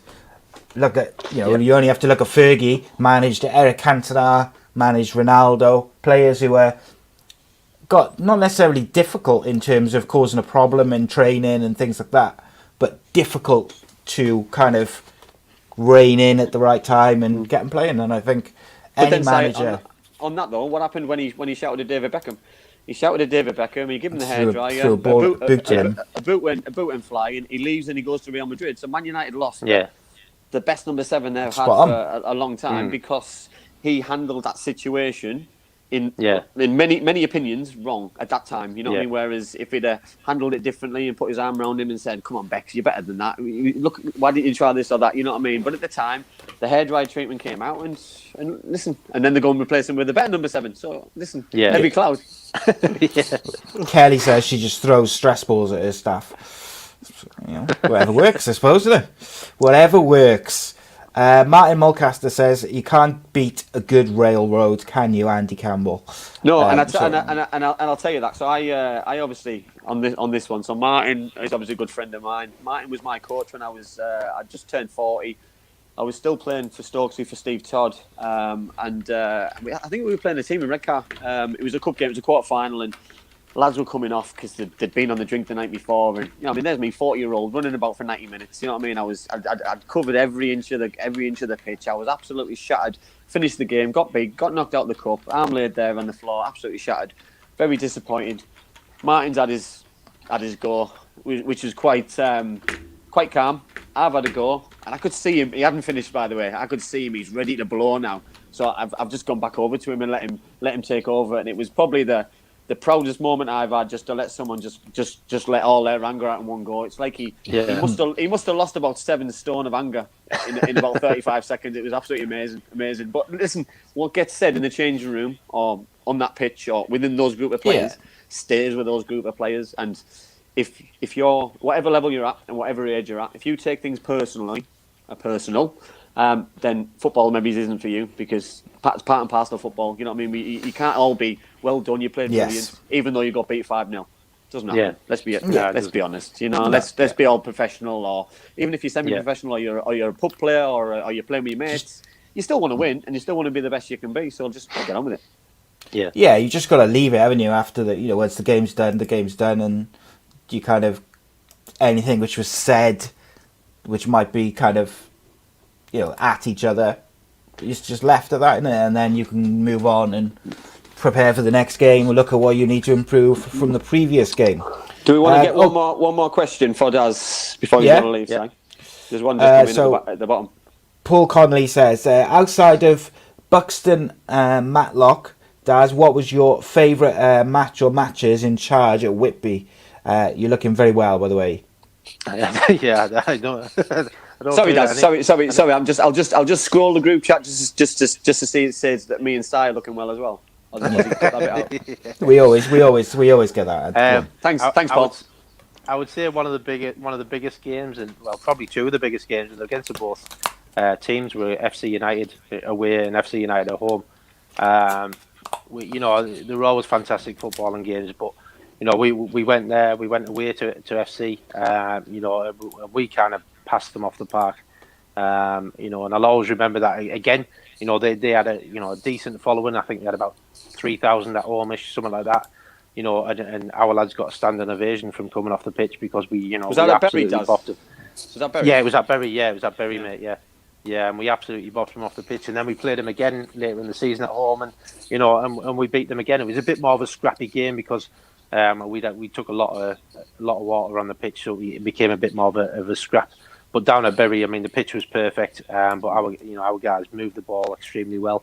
And like I say, to come away from a place like that and get a standing ovation, like I've said before in my career, was fantastic for the lads. But Daz as well, on top of that, though, that they had a massive budget, they had a big following. You know what I mean? You just said there 3,000 fans at home, which generates its own income straight away. And they always took about 700 to 1,000 to every away game. Whitby, they loved it because they could stay over for the weekend. Yeah, exactly. It was always a nice game every time I played against them. You know what I mean? They had a good manager in place at the time, and it was always a nice club to play against. It wasn't an intimidating place to go. It was always enjoyable. I really enjoyed it. Good club, really good club. Yeah, really good and you knew you were going to get a decent football game that was end to end. So long as you played decent football, they that's how they set out. And to be fair, we set out that day the same. And to be fair, we were the better side and fair play. Even Carl Margerson, the manager at the time, he came over and shook our hands and said, you're extremely good today. And it's always nice to hear as a manager, but it's for those players coming off, getting a standing ovation. It's extra special for them. Yeah, he's a top manager though, isn't he? And when you do that, and when you play against us, it's mutual respect. You know what I mean? At any level, it's nice to get it. It's nice to get up to someone like him because he's brought the club to an unbelievable level, which is great. Totally. Great. But Daz, listen, thanks for your time, mate. It's been an unbelievable show again. Some of the questions, the comments, it's a credit to you. I said at the start, or I said it halfway through. I think that I don't think you realise sometimes how much that you've achieved, some of the things you've done in your career, some of the players you played against, but. For your country, we haven't even touched on playing for your country, which is another unbelievable achievement in itself. But you should be. Yeah. You should be extremely proud, mate, and it's a pleasure for me to call you a friend and a teammate, and it's just absolutely fantastic, mate. No, thanks very much. Appreciate you having me on the show, and obviously, like you say, mate forever, mate. Even regardless of what went on at Riverside. Top man. Hey, I've never held a grudge, by the way. I like it. It's been it's great, isn't it? If it was the other way around, he wouldn't have spoken to me. Yeah, I don't forget. I remember when you scored against us as well, mate. Exactly. No worries. Right, cheers, mate. Guys. Cheers, Darren. Thank you, mate. Thanks for your time, buddy. See you later. Bye-bye. Okay, so I love that. just before we finish off, then we're going to finish off with a free-for-all of questions. We'll do some any other business. We'll give us another sort of 15, 20 minutes, maybe a little bit longer. But just before we do that, a very quick word from our sponsors, Bespoke Financial, and a big thank you to them as ever. My mummy and daddy have been talking about life insurance. It sounds like something to protect my brother and me, but I don't really understand. Then my Auntie Louise told Mummy about Bespoke Financial Teesside. She said they're a local company who helped her with her life insurance. Mummy got in touch, and because they're based locally, a man called Darren was able to come to our house. He was really friendly. Darren stayed for a cup of tea and made it all really easy to understand. He said that life insurance will protect our home and family if anything bad were to happen. Like if Mummy or Daddy got sick, then we'd get enough money to take care of us, and our house would be paid for so it wouldn't get taken away. After an hour, Darren said goodbye and Mummy and Daddy seemed a lot happier. Once it was all sorted, we could all relax and watch a film together as a family. I don't know why they didn't do it sooner.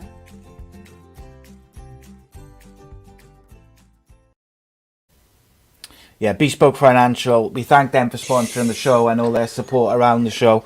Of course, as I mentioned earlier on in the show, Darren Ralston is giving away a free will worth £140 with any new policy which is taken out. So check him out, give him a call, check out their amazing offer because they are top quality with award-winning service. So check them out and tell them that we sent you to come and check out their services. So, Andy Campbell, we did not do any other business at the start of the show. No.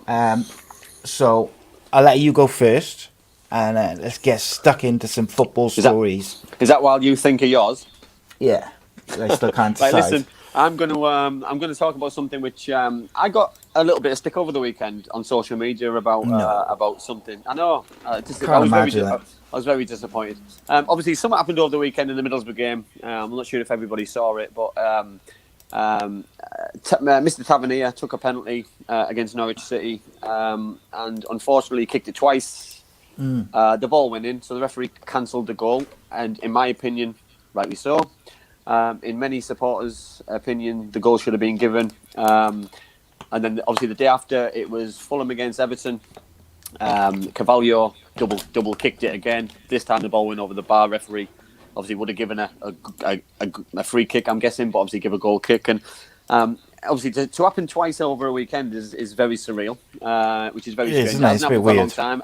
I reminded quite a lot of Middlesbrough fans side that when Middlesbrough won the Carling Cup at the Millennium Stadium, that Middlesbrough scored one which shouldn't have counted when Bolo Zenden kicked it from one foot to the other in a major cup final. So, you know what I mean? Sometimes it evens itself out over a lifetime. And for me, I know Middlesbrough fans were very disappointed with the way the referee handled things during the game.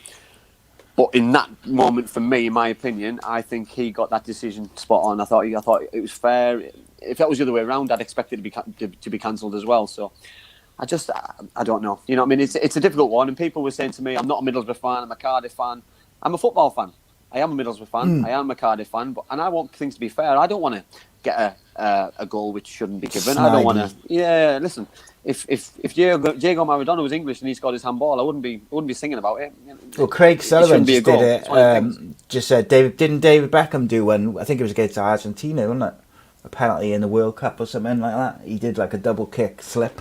But the thing is, mate, it's not a goal, is it? Like that's just it should rightly be disallowed. Like if it's kicked twice, it's got to be done. I just think, I'm not having it at all. I just think there's no nothing you can do about it. You know, it's if you kick it twice, it's not a goal, whether it's accidental or not. Following on from the penalties, I saw Ian Wright said on Match of the Day, I believe, that he thinks the style of penalty which Fernandez and Jorginho use, where they kind of stutter up and then they do like a jump, don't they, as they hit the ball. He said that he thinks they should be banned outright, and you should have to just run up and take it. No kind of stuttering. Well, do you remember John Aldridge years ago? John Aldridge started it. John Aldridge used to run up to it. He used to stop, and he got away with it every time, apart from once when he completely stopped You know what I mean? And for me, Lyle Taylor, you've got Paul Pogba's done it. You've got obviously Fernandes. You've got other players who run up. They run up straight to the ball, run up really slow, jumps in the air because you can't. That's still a moment. He's still moving. You know what I mean? For me, it's still moving. I don't think you can have a problem with it. For me, it's run up to the ball. It's stopping still, letting the goalkeeper dive, and then doing it. I think is different, and shouldn't be allowed. But I think in terms of players and Carvalho, Tavernier at the weekend, that they're trying to wallop the ball as hard as they can, so they're slipping because the foot's going, and it's you know what I mean. I don't know. People are complaining that the both players shouldn't have taken it. You know, the problems that Fulham have had this season with penalties over the last couple of weeks is terrible. Speaking of nightmare penalties, mate, did you see the one, the Orlando City thing? Reece has just said about it on the YouTube chat. So Orlando City were in a penalty shootout. I forget who it was against. And I've seen it. Their keeper was already on a booking, and the penalty shootout's gone, and he saves a penalty, but he comes off his line. The keeper gets a second yellow card for coming off his line in the shootout. Gets sent off, so they line up a new keeper to come on off the bench. Referee says you're not allowed to make any substitutions because the game's over. So they have to put a player in goal for the shootout, and I think the player then went on and saved it and won the game. But I didn't even know you could still have players sent off in a penalty shootout, to be honest. It was comical because there was loads of events with that. So what happened was, obviously, the goalkeeper had saved the penalty. The manager had ran down the tunnel, thought they'd won, so he was away. The goalkeeper got sent off. They brought a sub on. The goalkeeper stood in the goal, and the sub-goalkeeper stood in the goal. He's then obviously been replaced by a player. The goalkeeper saved the penalty. The ref told the team who the outfield player saved the penalty. He was told that they'd won the game. So they all celebrated. But then they had to score a penalty to win the game as well. It was just an absolute disgrace. Whole thing. Shambles, mate. Just a disgraceful shambles, isn't it? Yeah, it's a mess. It was a mess. Let's just say that. But so my any other business is. It's not from the Premier League. It's not from the Championship. Not from America. It's from Spain. I've forgotten his name. Not Spain at all. Nicolas Pepe of Arsenal sent off for headbutting Leeds defender Arioski in a fiery 0-0 draw between Arsenal and Ellen Road. What did you make of that? Did you think it warranted a red card? Would you be fuming as Mikel Arteta was with his player? I would have been fuming if he hadn't got sent off. So I would have been fuming with him. His reaction. He was off the ball, wasn't it? Yeah, he pushed the lad in the first place, and then the feud carried on. So he kicked out again, and then obviously the player turned and pushed him. So then he headbutted him or used his head to push him away. You know what I mean? So for me, it could have been any of the three occasions he could have been sent off, and he got away with the first one. He got away with the second one. For me, I also blame the rest of the team. So if someone saw the first one, you grab him away and get him away because you know that he's going to react. He's going to carry on reacting because you know that the Leeds United player has got him now. Yeah, he's gone down, hasn't he? He's got away once, and he knows exactly that he's going to get sent off if he's not careful. And for me, somebody should have taken him away from the situation, calmed him down, and then the manager could have brought him off, and it would have been a little bit better. And luckily enough for Arsenal and for Pepe, it didn't cost him with the result. Could have cost him though, couldn't it? Because he was 0-0, very close game. I don't know what these players are doing half the time. Really pathetic. No, listen, Sad. It's a 3-game ban. You know what I mean? I just don't understand it. You know what I mean? He's not a player who's a dirty player. He's not a player who reacts to those kind of things. No. And I just find it just astounding, really, that Arsenal need the best players. They're not inundated at the minute with a massive squad, and you know, he's a huge player for Arsenal this season. Massive, and he's had a good season as well. So I don't see why he's ruined it. You know what I mean? He's been a really good player frustrated since Arteta's there. And I'm disappointed more for him. That, you know what I mean, he'll make a mistake, and hopefully he doesn't make the same one again. We've all been there. So we've all been there. So guys, free-for-all-in questions. You can ask anything you want, whatever. Reese says, is Super Kev unscripted tomorrow? Yes, it is. 7:30 live.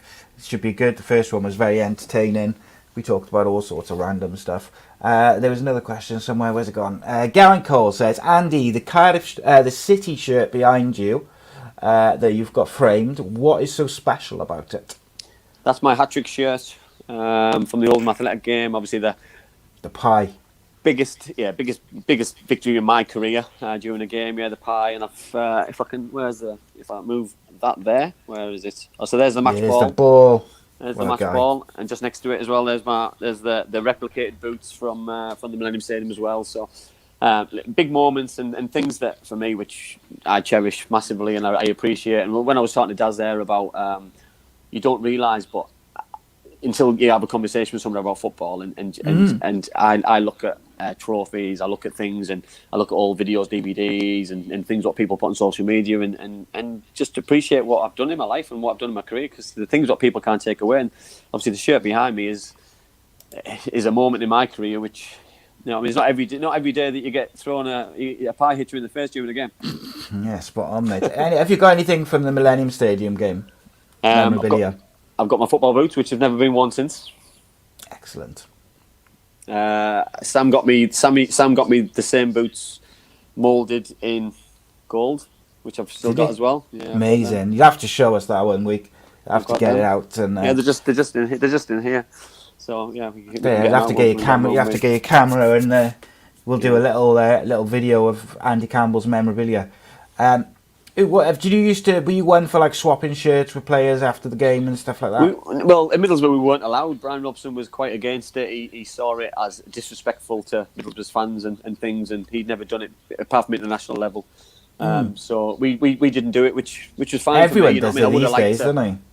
Do it, and I would have liked to. Looking back, some of the world class players I played, I would have liked to do it.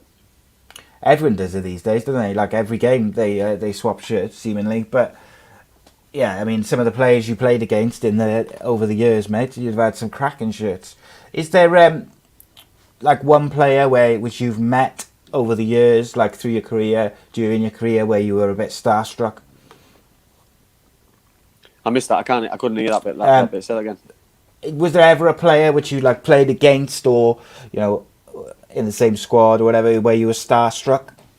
Biggest player you've ever met, I guess. Missed that again. Biggest player you've ever met? Let me say that again, see if I can hear now. Biggest player you've ever met? Starstruck? Let me log. I'll just be 1 second. I'll log out and log back in. Yeah, all right, buddy. Right, guys, send us some questions then to finish us off. We're going to finish off. But in the meantime, let me tell you about what's happening tomorrow. Tomorrow is Super Kev Unscripted, episode number 2.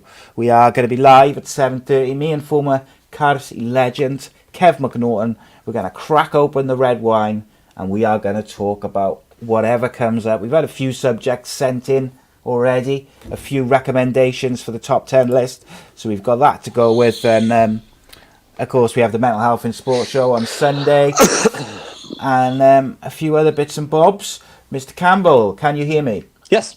Excellent. So I was asking you, was there ever a player you were kind of starstruck by, or like who's the biggest player you ever met through your footballing career? Probably a big moment for me was we played at Man United at Old Trafford. Obviously, Dad spoke there about playing at that Theatre of Dreams. It was unbelievable. We played Man United this one Saturday afternoon, and we were doing all right. We were drawing 0-0. I was having a good game. I was playing left midfield against David Beckham. David Beckham was on the right. Gary Neville was marking me, and I was doubling up basically as a second fullback just to stop David Beckham getting the ball. But long story short, last minute he got the ball, he cut inside, unleashed a decent shot, which ended up in the bottom corner. We got beat 1-0. Obviously very disappointed. We went in the bar after the game. We sat with our group, and David Beckham asked me to go over and sit with him and his girlfriend at the time, which was obviously a Spice Girl. He bought me a drink and just told me how well I played and told me that to keep going, that he found the game very difficult and I defended really well, and give me some advice what to do with the other side, which was great. You know what I mean? Because obviously I didn't really play an attacking game. I was doing the job for the team, which was good if we'd have got a result, but it was frustrating as well because I was so tired. I'd done loads of miles during that game, but it was nice to be told by somebody who knows football that I'd played well and done something really good. And just that he took the time to tell you, mate, as well, isn't it? Do you know what I mean? Yeah. He didn't have to do that, like, really. And that's respect side for me. You know, it's happened a couple of times that you have it's a mutual respect about people that, you know what I mean. He didn't have to have a conversation with me. Neil Ruddock's done the same thing to me when I made my debut at Anfield, and it's just an unbelievable feeling that people appreciate, because they don't have to say it. You know what I mean? They can just think, oh, he's another young player. There'll be another one next week, and they can just move on. You know, but with you being English, I think David saw hopefully some potential which might have helped within the national team, hopefully moving forward, which obviously didn't happen, but it was nice to know. Spot on, mate.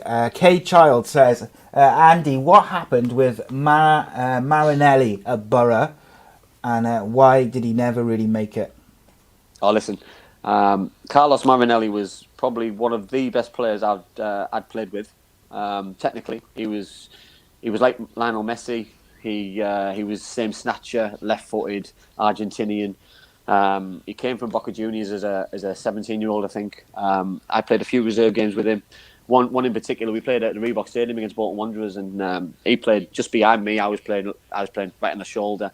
He played as number 10, and he set my 3 goals up every time I ran. He picked me out with the pass. His passing was just outrageous that day, and it was a joy to play with. He played a few games for the first team, but then all of a sudden, he I don't know if it was homesick. I don't know if it was just an attitude, or he wanted to move away. He wanted to go to a different club, but for some reason, it just didn't end up happening, and it was such a shame because. And you see a lot of players of not probably that ability, but a lot of players who come and go in football. But he was very special. Yeah, he was excellent, and it was such a shame that he didn't become world class because he had the potential to go that far. Were you at Cardiff when Leon Jan was there? Yeah, How good was he? I joined as all Leon's problems were beginning, I think. And the day I signed, Leon signed a new 4-year deal.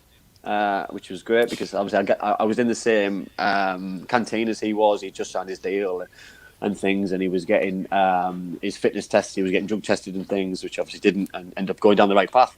But listen, he was very special. He was going to be the next big thing out of Wales. He had football was the only thing what was saving him though, unfortunately, and with a bad background and probably bad people advising him and friends around him, he unfortunately went down the wrong path. And when I'm on about talent, though, I'm on about ability and raw ability and pace and power. This kid had a lot. He had a lot, and I think he'd been to QPR and came back to Cardiff, and he was extra talented. And I'd played a reserve game with him just to get some fitness up, and he was just different class. He was really, really good, really, really strong, and football looked easy for him, and you could see that he was going to be an extra talent. And obviously, the way it finished for him and the way that his life's gone is just it's heartbreaking, really, because someone who has so much talent, you know what I mean, it's wasted because people would give the left leg to be a footballer at times and give anything to do it, and you know what I mean, he had it in his hands and basically give it away. Yeah, sort of player people pay to watch as well. Do you know what I mean? Like that pace, like Reece said there, pace, power, flair, everything. He had you on the edge of your seat. Magical. And players. So when you watched him play, you would be in awe of what you watched. You thought, Jesus, how's he done that? How's he beaten seven players? How's he? And then he's laughing and joking that and then do it again. He'd do it again and he'd do it again. He was very talented. Lee Jarman was another one who was very, very good and never quite lived up to the potential for one reason or another. Yeah.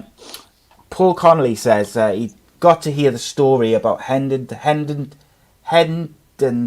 away with Bob Scaife at half-time. Kenny Bolton mentioned it a while back. So you're going to have to fill us in, for us not familiar, fill us in from the start. Bobby's a good friend of mine. Bobby took over. This was Bobby's first time as a caretaker manager. From I think Harry Dunn got the sack during the week, so Bobby took this game. It was an FA Trophy, so it was a huge game for the football club of Whitby at the time. So we went down to Hendersford. Bobby was the manager. We were getting beat 1-0 at half time. We weren't playing very well. We came in the change room expecting Bobby to go nuts and to shout and scream like he would as an assistant manager, but he didn't. He came in, he stood in silence, and then we were a little bit worried, because this wasn't his normal thing. Bobby then went in the showers, where his clothes and everything were. He grabbed a sledgehammer out of his bag, stood in front of the players and threatened everybody with it. And then we went out in the second half and we won 2-1. And I scored the winning goal. I scored the equaliser. I scored one of the two. Didn't stop running for the whole half. No, mate. I tell you, I was scared. And I knew Bobby, and I was really scared. I've known the family for years, and it was scary stuff. And when the final whistle went, and we were in the changing room again, and we were celebrating, Bobby got us all quiet. He went in the showers again, got a sledgehammer out, showed everybody, give it a little bit of a kiss, and said, "Boys, it does work, doesn't it?" And then put it back, and then we all celebrated, and it was just one of those moments in your life where you think, did that just happen? Jesus, you know, what I mean, that was that out of character for him? In terms of completely. I'd never seen it. I'd never expected it. This is an away game, by the way, so why I had it in his bag is beyond me. So I don't know. Was it maybe it was planned? I don't know. I don't know if it was going to be part of a team talk, part of a joke or something. But it turned into the best team talk I'd ever come across in my entire life, and it worked a treat because we won. Was he like an angry manager generally, like hairdryer and stuff? Yeah. He was. He was intimidating, but he was fair. And if you didn't do it, you would get it. But if you did do it, he'd be amazing with you, and he'd give you all the praise and all the credits in the world, and that was what you want. The thing is, if you're not doing your job or you're not performing, you've got to be told, haven't you? I guess, and that's what sometimes I think is lacking in today's day and age. Just before we wrap up, mate, I did want to ask you a question about that. Before you say that, though, so what we need to do, we need to see Jose with a sledgehammer on Sky Sports. Oh, mate, it'd be phenomenal on that Spurs documentary, him with a sledgehammer threatening, like Harry Kane or Dele Alli or something. It'd be phenomenal, that would. So I did want to ask you. I know it's not a championship show, but as soon as we've got like a bit of time, I want to ask you about Neil Harris's comments over the weekend, because oh my days! Just for anyone who doesn't know, and just to remind you, I'll give him a little reread. We've done research over the last couple of weeks on where we would be in the table based on chances created. Sorry, I got off it. Based on expected goals, chances created or conceded. For every stat, we are in the top 6, apart from our points total, and ultimately that's what matters. But I'm not one to hide behind stats. What the? Listen. What are we supposed to do with that?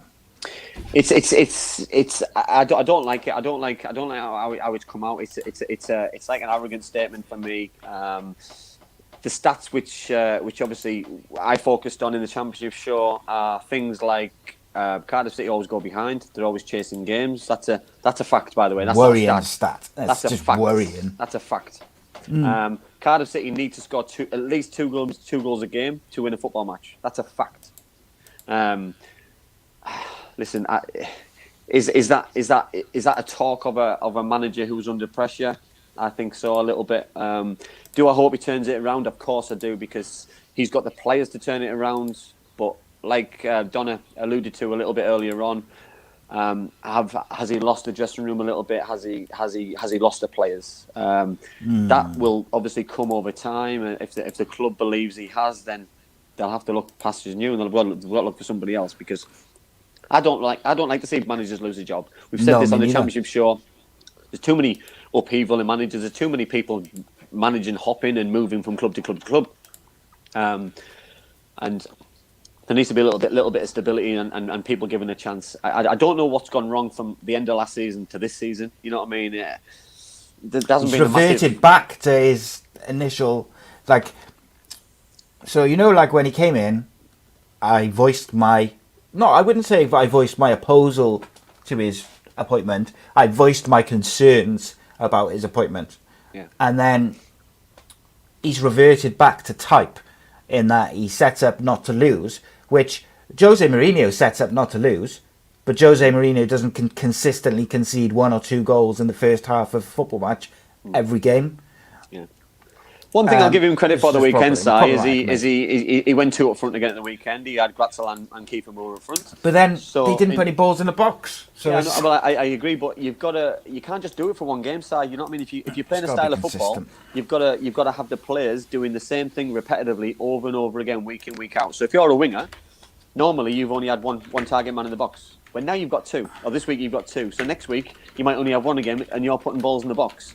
You've got to have a style of play, and the style of play has got to be consistent and regular and the same all the time. And for me, got to suit the players you got, mate. Yeah, I would keep them up front, give them 5, 6, 7 games, and see what happens. And the more games they play, the more goals they score. Gratzel will get sharper. His fitness will get better. He'll get better in front of goal. Because at the minute, with him coming in and out, he doesn't know if he's coming or going. His confidence will be very low.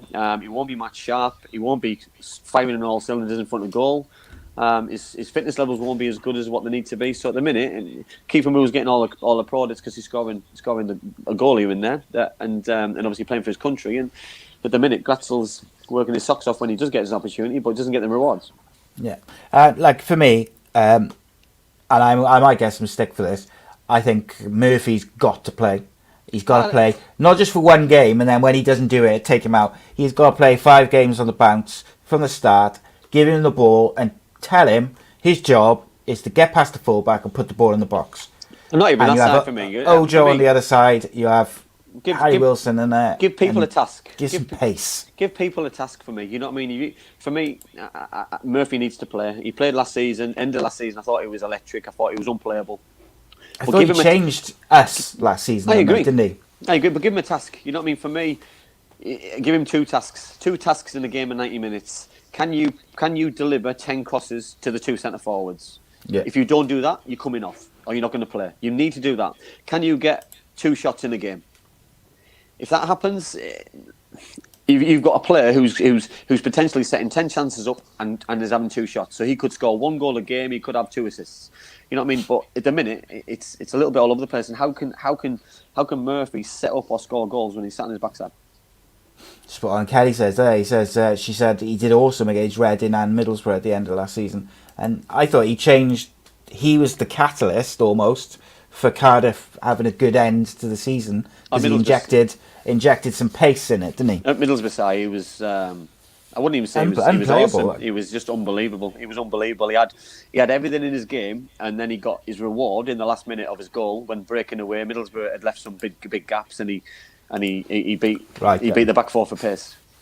Is this from Reece now, and I agree to a certain extent, but in my opinion, what I'm going to read now, that's up to the manager to get past it.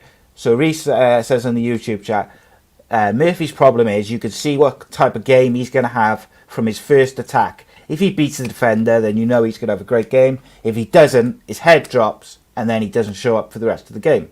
Now, for me, that is clear 2 things. The player is desperate. He needs confidence. He needs to know that the manager and the team believe in him, which is why you play him for 5 games regardless and say, right, you're having a run of 5 games. But if you see his head drop, you've got to build him up. Surely, as a manager, that's your job, isn't it? I look at it in terms of he's a winger. What's a winger's job is to beat a fullback, yeah. But a fullback's job is to stop a winger getting past. So for me, if Jacob Murphy was going to get past the fullback every single time he gets a ball, he won't be playing for Cardiff City. So he's playing for Cardiff City because he doesn't beat the fullback every time. You know what I mean? And listen, for me, I'll try and beat the fullback inside. I can't beat him inside because he's left-footed. I'll go on the outside of him, right, and get some joy outside. I'll go on the outside. I'll keep going the outside. I can't get on the outside of him now, right? I don't need to beat him now. I'll put some crosses in from deep.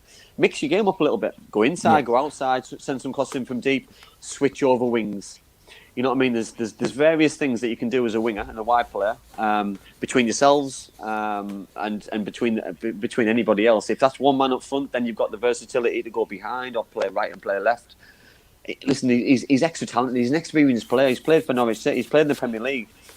These players aren't robots. They shouldn't just stand there and just be. It's not a game of FIFA. You know what I mean? These players are individual. These players have got extra talent.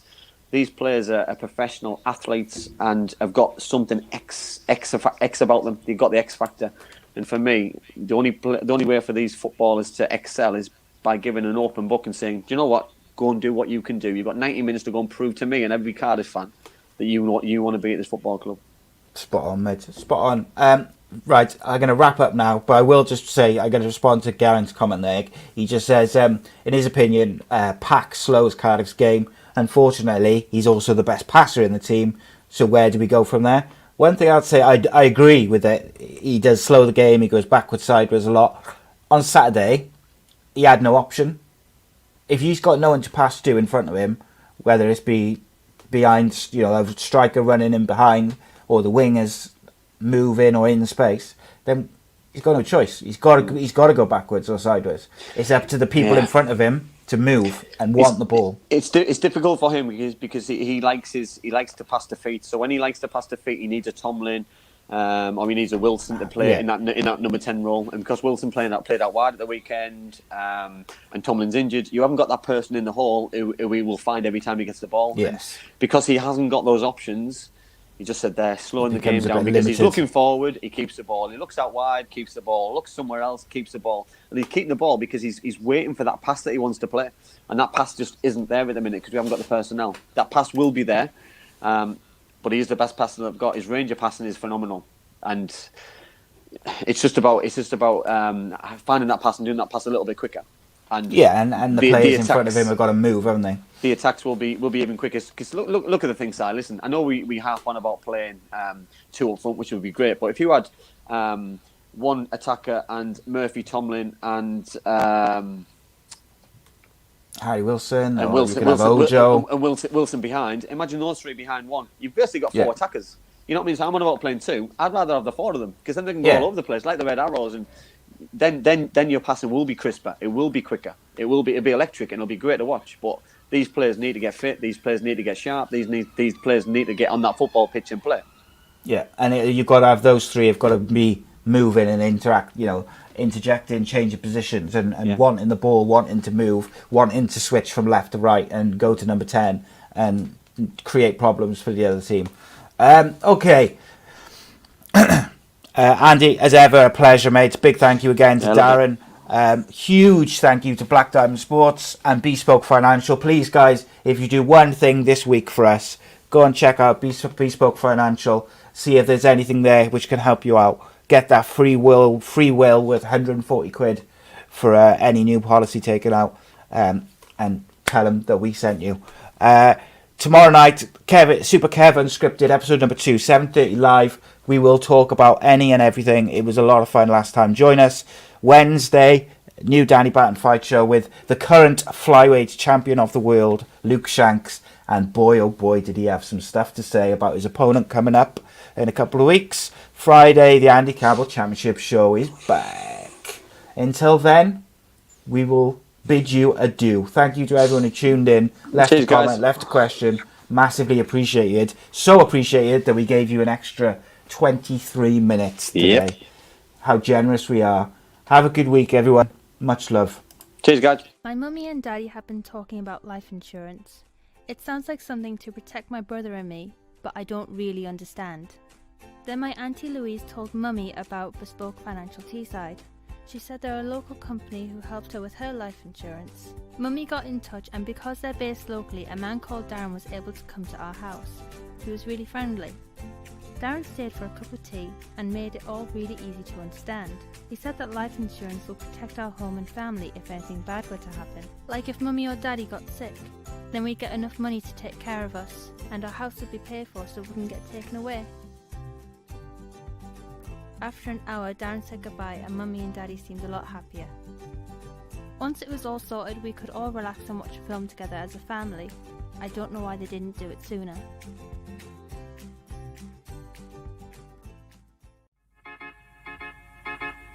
I belong to you. I belong to you. Do just what you want. You're the one I trust, and I always be around when I need some loving, baby. No one else. Yeah. Let you down.